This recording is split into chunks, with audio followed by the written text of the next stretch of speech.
Yan, good morning mga kaibigan, mga kasama, mga kasangga. Ito na naman si Lakay sa putahin ng ina mo ni Lakay. Ayan, oh.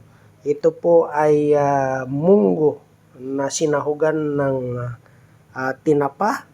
At siyempre may gulay na himbabao, bunga ng ampalayang native at dahon ng malunggay. Ayan, ito po. Luto ng aking irog po yan. Ayan. Aming tanghalian, damay na po ang hapunan din eh. Ayan.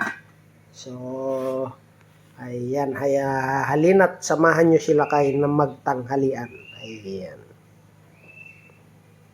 At siyempre, ito yung habang nanananghalian sila kaya ito, nagluluto po ako ngayon ng langis para yung latik ay magagamit ko mamaya sa aking gagawing biko.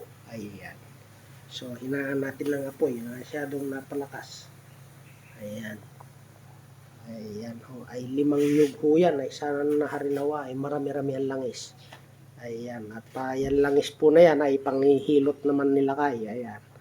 Gamit sa kanyang himas pagpindot sa hilot. Ayan. At sa iba-ibang pamamaraan ng pagmamasahe. So, yan lamang po. Muli, magandang umaga at naway pagpalain tayo ng buong may kapal.